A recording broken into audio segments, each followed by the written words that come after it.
Hello, my friends, and welcome back to Drop Balls and Big Calls.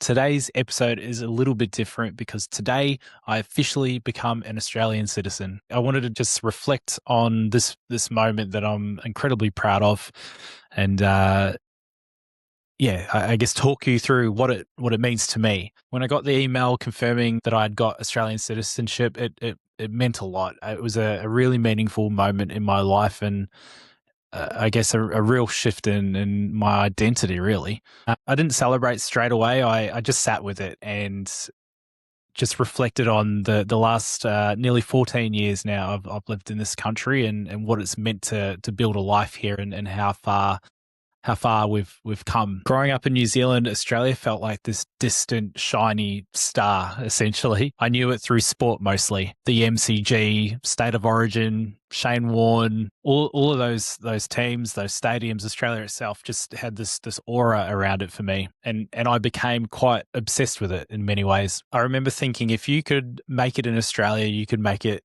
anywhere in the world. Then fast forward to 2011, and the Christchurch earthquakes hit for the second time, and life just cracked open, to be honest, and Australia started calling. The first time I landed in Australia was actually in Sydney in 2009, and I was completely blown away. It was 40 degrees. It was in the middle of a heat wave.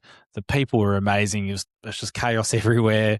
Bondi was packed to the rafters. It was just an amazing time. I came over with a band at the time and got to play a gig over here, and we stayed in Glebe, I remember, and I just fell in love with the place. It was so cool. And we spent 4 days here, and we loved every minute of it. But Melbourne was it. I came to Melbourne for the first time in January 2012, and it was for the Formula One Grand Prix, and just the culture, the music, the coffee, the atmosphere was incredible. It just felt like anything could happen if you were brave enough to have a crack. And so I moved 2 days after my 21st birthday. I moved here to Melbourne and haven't looked back since. There was no plan, no job, just dreams, a suitcase, and a family willing to support me. The first year was really tough. It did nearly break me. It was really difficult getting a job. There was rejection everywhere, essentially from jobs to bands to stage shows, you name it. I was rejected for it in those first few months. I did really question myself a lot in that time, and it got to the point where I was really wondering what I'd done. Had I made a mistake? Then slowly things started to all fall into place. Got a job, got into a band called 10,000. That feeling of home really started to creep in quietly. Made a lot of great friends, and it really felt like I had a family here and a strong community of friends that really helped me to feel settled here. And it was just such an enjoyable period of my life that time, getting settled here in Melbourne. Don't get me wrong, I missed a lot by leaving. Weddings, funerals, birthdays. I lost friends in tragic circumstances that obviously I didn't get to say goodbye.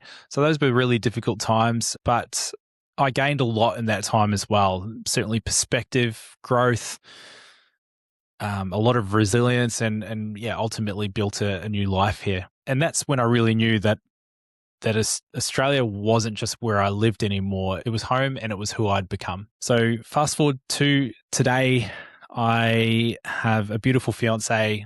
I have a 3-year-old daughter. I live on the Mornington Peninsula here in Victoria. I'm just living a life that I'm deeply grateful for. And so today, when I pledged myself to the country, it wasn't just a formality. It was a thank you. Thank you for the opportunities. Thank you for the wonderful people here. And thank you for this life. I'm proud to call myself Australian.